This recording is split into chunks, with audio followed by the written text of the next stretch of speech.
dia a todos, graça e paz. Obrigado mais uma vez pela sua companhia nessa série de estudos bíblicos, relevância em tempos de crise, baseada no livro de Neemias.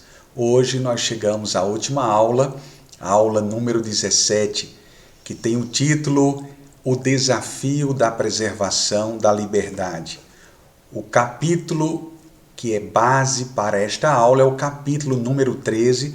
Eu gostaria de convidar você e sua família para abrirem suas Bíblias no capítulo 13 de Neemias. Quando nós esperávamos, o final feliz, o último capítulo de Neemias não é exatamente o final feliz. Nós vimos nas últimas aulas, desde o capítulo 10, quando o povo se dedicou ao Senhor, quando aprendeu a lei que era ensinada por Esdras, assumiu o compromisso firme com o Senhor. Na aula passada, capítulo 12 de Neemias, nós vimos os grandes corais andando por cima dos muros e oferecendo tudo aquilo que eles haviam construído ao Senhor. Era uma dedicação. Mas acontece que, infelizmente, a história não acabou assim. Algumas coisas aconteceram que não foram agradáveis. Neemias voltou até o rei Artaxerxes e na saída de Neemias, sem liderança, as pessoas voltaram às práticas do passado e muitas coisas erradas aconteceram e Neemias pede mais uma vez autorização ao rei para voltar até Jerusalém para corrigir erros sérios, erros grandes. E eu queria começar essa aula lembrando uma frase. Essa frase foi dita por Thomas Jefferson, que foi o terceiro presidente americano. Ele disse: o preço da liberdade é a eterna vigilância. Nós temos que estar o tempo todo vigilantes, alertas com relação ao pecado, porque se não fizermos isso, nós somos dominados, nós somos consumidos, entramos em uma prática que parece algo normal, e era isso que estava acontecendo com Israel mais uma vez. Então, era preciso pegar aquele problema pela garganta. Foi uma expressão dita por Beethoven, quando ele disse o seguinte: ele já aos 20 anos começou a ficar surdo, era um gênio Beethoven, e é interessante que aos 20 anos ele estudava sob a batuta de Mozart, que disse o seguinte, profetizou sobre a vida dele: você deixará ao mundo algo que vale a pena ser ouvido mesmo depois da sua morte.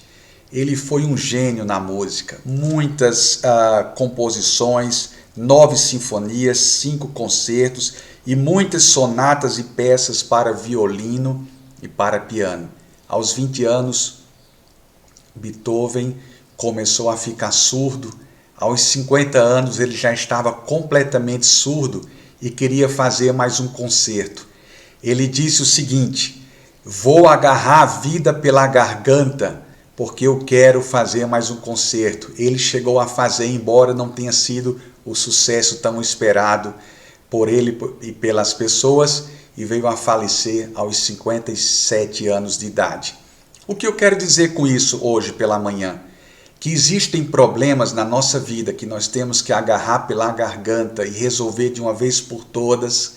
Caso contrário, eles voltam para nos perturbar, para nos assediar, para tirar a nossa paz e para nos afastar de uma comunhão com Deus. A Bíblia, por exemplo, diz no livro de Romanos, capítulo 15, versículo 4, que nós temos uma esperança. O apóstolo Paulo diz: porque tudo o que dantes foi escrito, para o nosso ensino foi escrito, para que pela paciência e pela consolação das Escrituras tenhamos esperança. A minha oração nesta manhã é que neste capítulo 13 de Neemias você encontre esperanças para resolver algumas das pendências ou alguns dos possíveis problemas que vêm assediando a sua vida, se isso de fato estiver acontecendo. Então, vamos pensar no seguinte aqui. Primeira coisa, quais foram os erros cometidos pelos israelitas? São 4 erros básicos que nós vamos apresentar hoje. 4 erros. O primeiro erro aqui se refere à companhia comprometedora. Veja só o que aconteceu. Existe um ditado que a gente diz na liderança que quando os gatos saem, os ratos tomam conta. Então, quando Neemias saiu, o erro entrou, as coisas erradas voltaram e ele ficou agora com dificuldades. Pediu mais uma vez a autorização ao rei Artaxerxes para voltar até Jerusalém e fazer algumas correções. Então acompanhe comigo agora.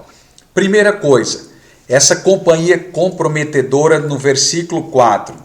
Ora, antes disso, versículo 4, Eliasibe, sacerdote que presidia sobre a câmara da casa do nosso Deus, tinha sido aparentado com Tobias. Veja que coisa interessante aconteceu aqui. Quando Neemias saiu, Tobias tentava entrar mais uma vez. Vocês lembram no capítulo 6 de Neemias, quando ele tentava tirar o foco de Neemias, Neemias dizia, não vou descer, não tenho tempo para conversar, porque estou comprometido com uma grande obra. Depois Tobias e Sambalate continuaram mandando cartas para as pessoas que estavam lá dentro. E Neemias descobriu isso e repreendeu essa atitude. E agora ele estava aparentado.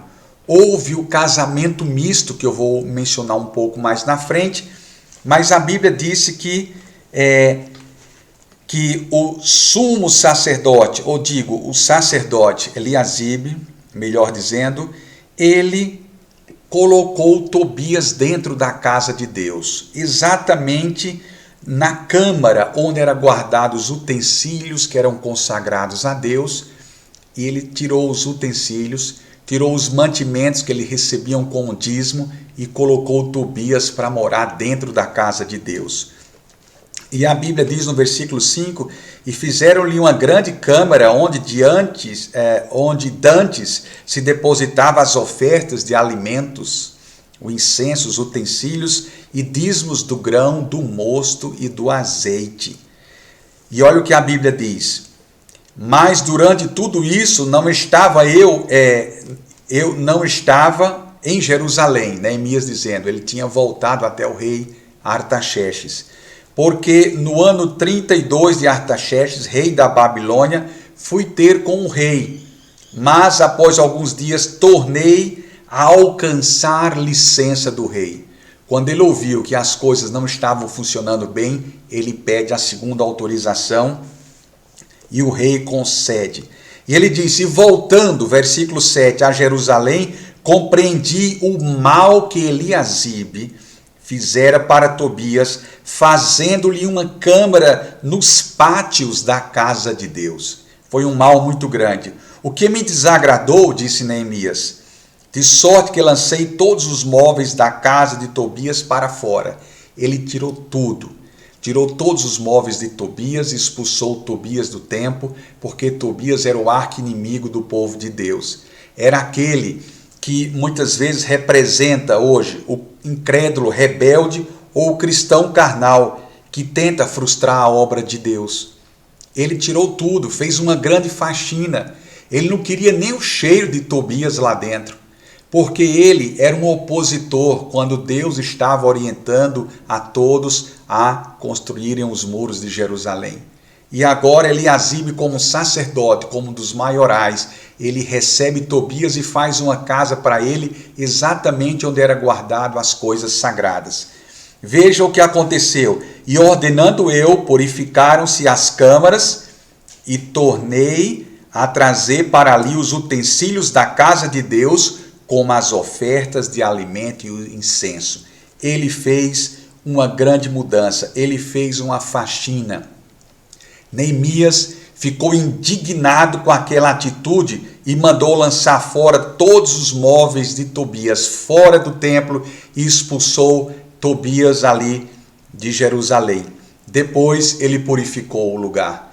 Foi um erro muito grande. Fazer concessões com o pecado é um perigo, porque o pecado ele vem tenazmente nos assedia, a Bíblia diz.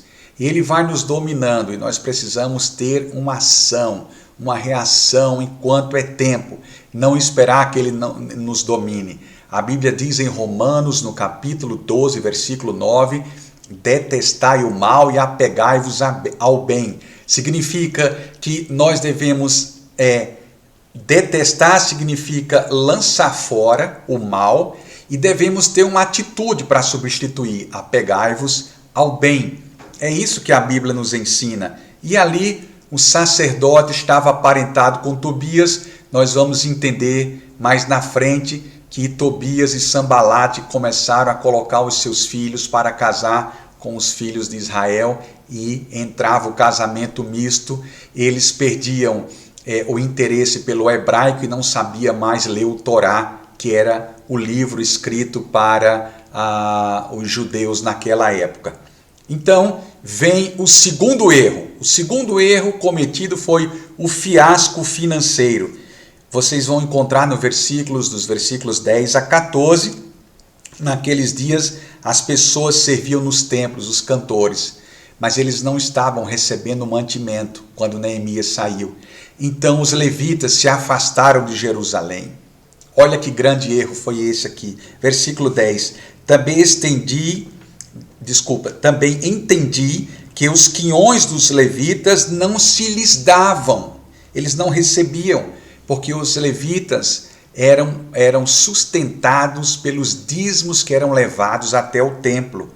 De maneira que os levitas e os cantores que faziam a obra tinham fugido, cada um para a sua terra. Eles se apartaram de Jerusalém. Eles não tinham mantimento, então eles saíram da cidade. Mais outro erro cometido. E onde está esse erro aqui? Veja o que a Bíblia diz no versículo de número 11. Diz o seguinte, aliás, podemos ler aqui no 14. Por isto, Deus meu, lembra-te de mim e não risques as beneficências que fiz à casa do meu Deus, as suas observâncias. E ele continua aqui relatando, mostrando que os levitas que recebiam o mantimento se afastaram, porque não havia mais mantimento, as pessoas não levavam os dízimos, as pessoas não tinham mais o comprometimento com Deus, com o seu reino e com a sua casa, e isso foi muito difícil ao ponto dos levitas se afastarem de Jerusalém. Então o erro foi muito grande e as pessoas não entregavam, não depositavam mais os seus dízimos e achavam que estava tudo certo. E muitas vezes a gente acha assim, fica fazendo orações a Deus, dizendo, Senhor, se eu melhorar disso, se eu melhorar daquilo, se o Senhor me der um novo emprego, então eu vou ser um dizimista.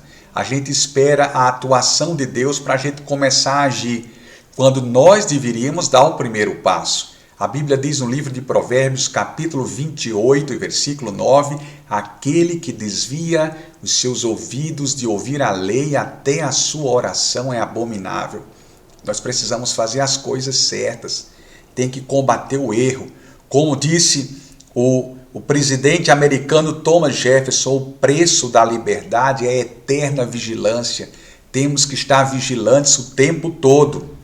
Foi isso que aconteceu, o egoísmo muito grande, não se ajudavam mais os levitas e os levitas fugiram da cidade, por causa de um erro muito grande. E esse erro, ele entra agora gerando outro problema para Neemias. O problema número 3 era o sábado secularizado. Veja o que acontece. Vocês lembram do capítulo 10 de Neemias, quando nós falamos sobre prioridades? Eles decidiram que seriam íntegros com relação ao comércio, seriam obedientes a Deus, mas o que estava acontecendo agora é que eles começaram a violar o sábado, que era sagrado ao Senhor, e começaram a trazer vendedores para dentro da cidade nos sábados. Veja o que a Bíblia diz no versículo de número 15. Naqueles dias vi em Judá os que pisavam lagares ao sábado, traziam feixes e carregavam sobre os jumentos, como também vinhos, uvas, figos e toda espécie de cargas que traziam a Jerusalém no dia de sábado. E disse Neemias: protestei contra eles no dia em que vendiam mantimentos. O sábado estava sendo secularizado. O sábado judaico era o dia de descanso. Eles começavam às 6 horas da sexta, o sabá, e até o outro dia, o sábado, às 18 horas também, às 6 horas da tarde. Então, depois de tudo isso, eles desobedeceram e quebraram as promessas que fizeram no capítulo 12, aliás, no capítulo 10, quando eles falavam sobre prioridades, que teriam suas vidas e seus negócios organizados, obedientes, de acordo com a lei do Senhor. Observe mais alguma coisa aqui. Versículo 16. Também habitava em Jerusalém tírios, que vinha da cidade de Tiro, era tírios, que traziam peixe, toda a mercadoria e vendiam no sábado aos filhos de Judá em Jerusalém. E contendi com os nobres de Judá e lhes disse: que mal é este que fazeis profanando o dia de sábado? Porventura não fizeram vossos pais assim? E olha o que acontece aqui no versículo 19. Sucedeu, pois, que dando já sombra nas portas de Jerusalém, antes do sábado, ordenei que as portas fossem fechadas. Antes do sábado, todas as portas já eram fechadas.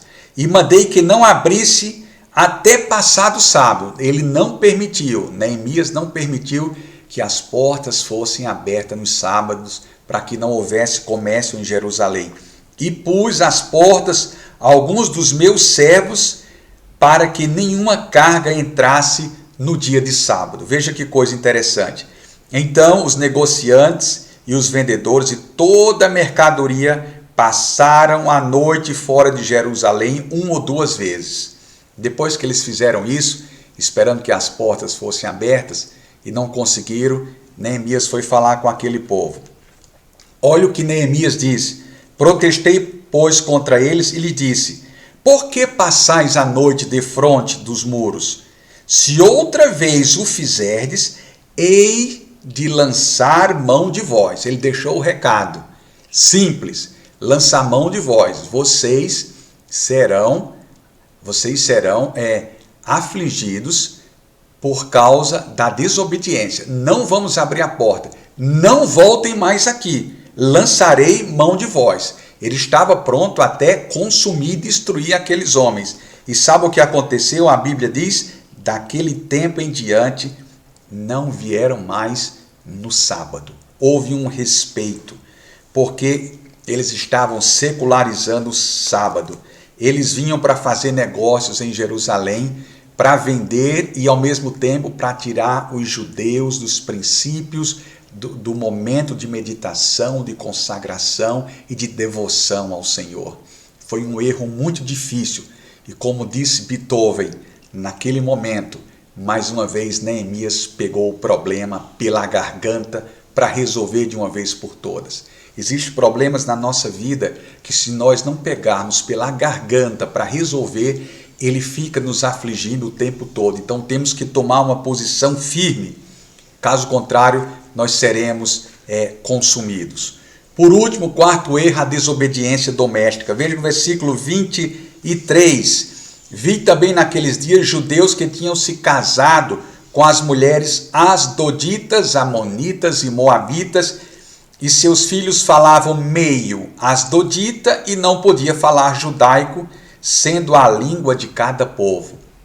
Veja, quando eles não falavam o hebraico, eles não conseguiam ler a lei do Senhor, que estava em hebraico, escrita para eles. Então começou aquela mistura. Eles ficaram aparentados, como a Bíblia diz, com essas pessoas que eram os opositores, de tal maneira que houve uma divisão, uma desobediência doméstica.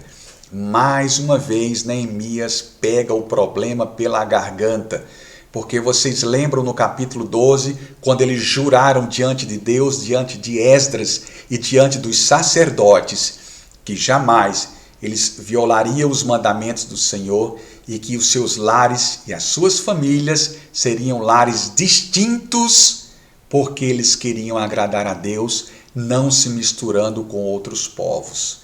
E isso aqui você vê agora, por exemplo, quando você lê o versículo 24, e os seus filhos falavam meio asdodita e não podia falar judaico. E contendi com eles, e os amaldiçoei e espanquei alguns deles. Se você olha aqui, o que vai acontecer é que este ato indicava a intensidade emocional de Neemias naquela hora. E lhes arranquei os cabelos e os fiz jurar por Deus, dizendo: não dareis mais vossos filhos e vossas filhas, e não tomareis suas filhas, para que nem vossos filhos se misturem nos casamentos mistos, como a Bíblia acaba de relatar aqui. Então veja, Neemias ficou irado. A raiva era tão grande que ele arrancava o cabelo das pessoas, e em alguns casos ele arrancou as barbas das pessoas, para mostrar que eles estavam fazendo algo errado, para que eles entendessem o propósito de Deus. Eles haviam jurado diante de Deus e diante dos sacerdotes, e mais uma vez eles queriam entrar com os casamentos mistos, os opositores, eu estou dizendo, para destruir, tirar o foco dos israelitas e tirar o foco do povo de Deus. Neemias estava, para alguns, meio ranzinza, mas ele teve que tomar uma atitude séria, pegar o problema pela garganta. Se você ler, por exemplo, aqui, ele diz no versículo 29, Senhor, lembra-te, meu Deus, pois contaminaram o sacerdócio, como também a aliança dos sacerdotes e dos levitas.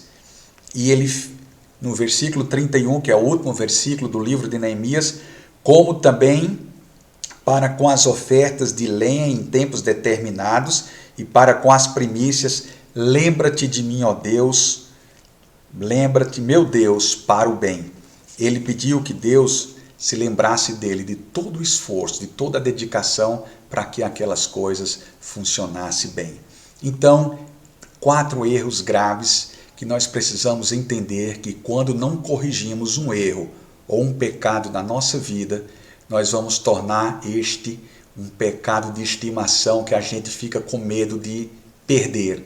Então a gente tem que tomar uma posição, é uma atitude séria. Neemias teve que pegar o erro e o pecado pela garganta. Que nesta manhã nós façamos uma reflexão, pedindo a Deus que nos ajude a entender aquilo que nos afasta dele, da comunhão com ele, que ele arranque de nós e que a gente pegue esse pecado ou essa dificuldade hoje pela garganta e consiga tirar de nós. Eu já vi muitas pessoas dizendo assim, eu oro muito a Deus para deixar de fumar, mas eu continuo fumando. A pessoa quer continuar fumando, não quer tirar esse pecado de estimação, porque o seu corpo é templo do Espírito Santo. Nós devemos zelar pelo Espírito Santo, pelo corpo nosso, que é o templo do Espírito de Deus. Então, fumar estraga a sua saúde. Deus não criou você para isso. Muitas coisas como essa. Estou dando um simples exemplo. E para finalizarmos a nossa aula, como é que nós vencemos a passividade? Em primeiro lugar, temos que enfrentar o erro diretamente. Temos que ser diligentes. Temos que fazer a coisa certa. Não adianta fazer rodeios. Temos que lidar com o erro e nós temos que começar hoje. Se alguma coisa no seu coração você precisa corrigir, corrija hoje. A segunda coisa, para fugir e para vencer a passividade, lide severamente com o erro. Não se preocupe com as críticas. Não podemos fazer nossa vida oscilar politicamente segundo o aplauso do público. Nós temos que prestar contas a Deus e temos que ser sinceros com Ele. Mesmo que a gente não agrade as pessoas, nós temos que agradar a Deus. Isso é justo, isso é correto, isso nos faz bem e Deus se responsabiliza pelos nossos atos, pelas nossas palavras, porque Ele está vendo coerência naquilo tudo que fazemos com a sua palavra. A terceira atitude para vencer a passividade, trabalhe por uma correção permanente. Como disse Thomas Jefferson, temos que ter vigilância eterna, este é o preço da liberdade. para que a gente tenha liberdade, para que a gente continue no temor do Senhor, para que a gente viva de acordo com a sua vontade, existe um preço da vigilância que nós temos que pagar. Temos que, não basta simplesmente condenar o erro, temos que tirar de nós e substituir por algo que seja positivo, que seja importante. Planeje algo melhor para a sua vida, porque eu tenho certeza que Deus assim quer para você. E a última coisa, acompanhe o erro em oração. Depois que você fizer tudo e combater o erro, ajoelhe-se diante de Deus, agradeça ao Senhor, peça direção, peça sabedoria e peça orientação ao Senhor. E Ele vai ouvir a oração, o desejo do seu coração. Eu quero concluir essa série dizendo o seguinte, que nosso mundo hoje é composto por uma humanidade temerosa e confusa, que não sabe pegar o problema pela garganta, não tem atitude, não resolve os seus problemas e fica a vida toda à mercê do pecado. Mas, nesses últimos dias, Deus precisa levantar homens e mulheres líderes em todos os lugares, que tragam uma mensagem de segurança, que tragam uma causa em que se possa acreditar e também um modelo autêntico a ser seguido. As pessoas estão clamando por líderes. Você está disposto a assumir a sua posição? Você está disposto a pegar o erro e o pecado pela garganta? Se você estiver disposto, prepare-se para colocar o próximo tijolo, porque Deus vai contar com você. Que Ele abençoe a sua vida. Se você puder, compartilhe essa série com outras pessoas e vamos abençoar outras pessoas. Muito obrigado, Senhor, por esta grande oportunidade. Agradeço a você mais uma vez e a sua família. Que Deus abençoe a sua vida e que lhe dê uma semana abençoada. Aguarde as próximas aulas, teremos surpresas. Você não pode perder. Aguardamos você no próximo final de semana com outro tema e com outros professores. Que Deus o abençoe. Amém.